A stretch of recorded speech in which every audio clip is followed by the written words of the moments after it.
Assalamu alaikum wa rahmatullah. J'espère que vous allez tous très bien dans votre famille, les petits et les grands. Nous continuons à nous intéresser à la vie extraordinaire du prophète Moïse Moussa alayhi salam.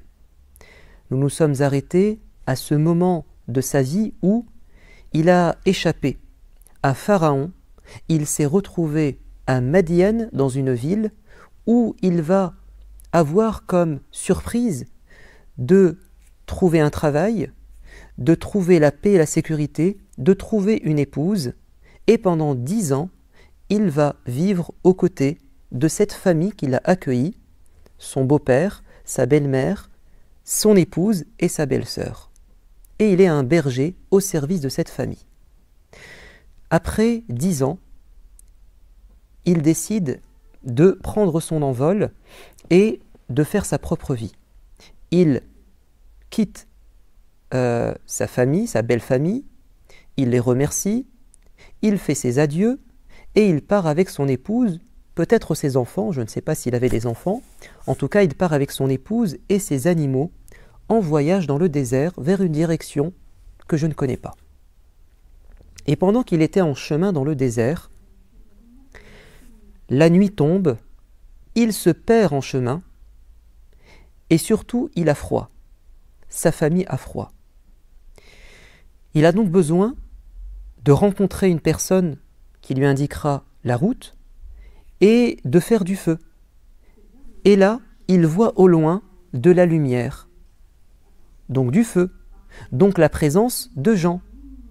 Il dit à sa famille, restez là avec les animaux, moi je m'en vais rejoindre ces gens, peut-être qu'ils vont nous indiquer la route à prendre et qu'ils vont me donner un peu de braise, de bois brûlé, afin que je puisse vous faire du feu.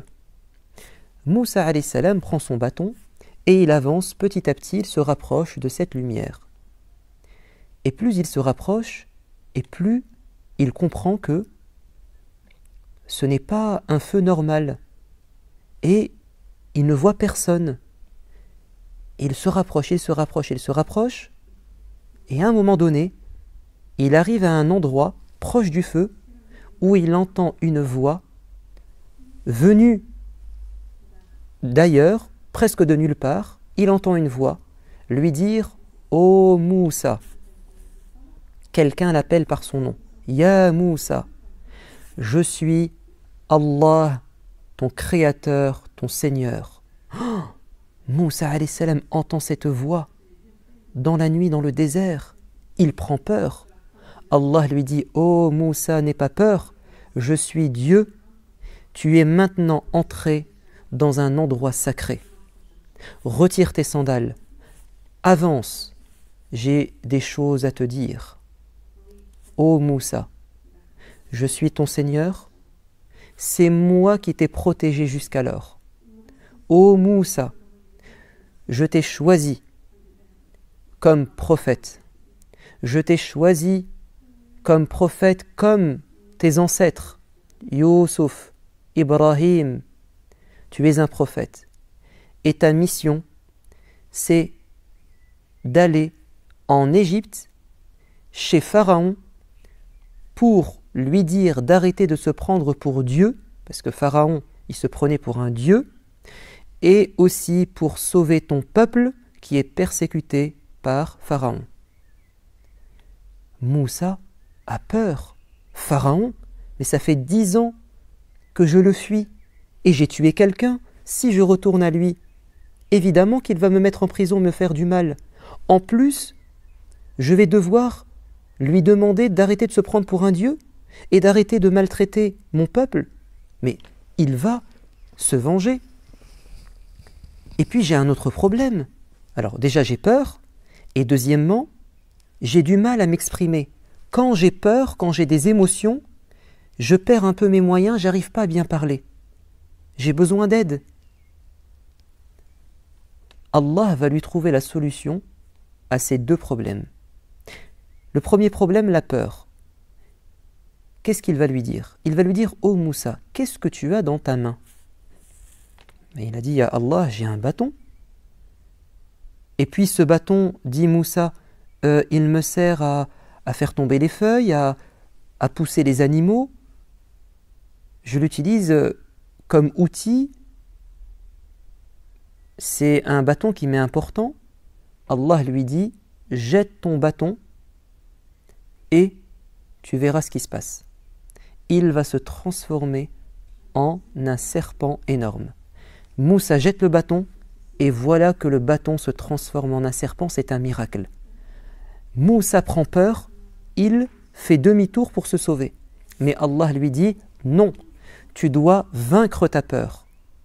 Un prophète, il doit vaincre sa peur.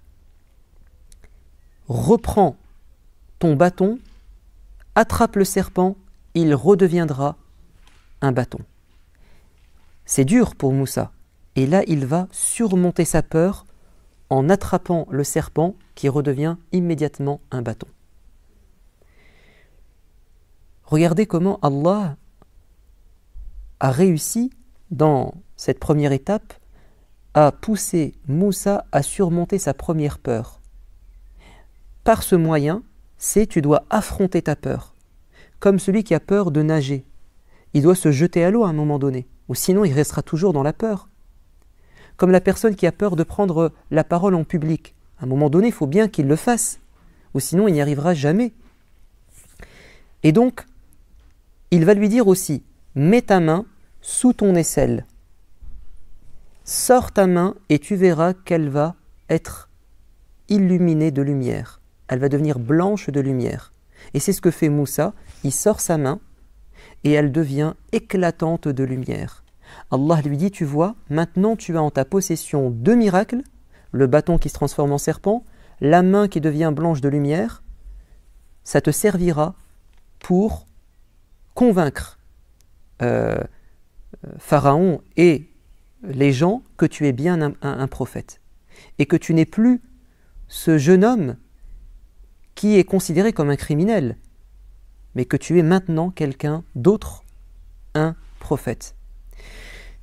Mais c'est pas fini, il y a un autre problème, c'est que Moussa, il a besoin d'aide pour affronter Pharaon car il a du mal à s'exprimer.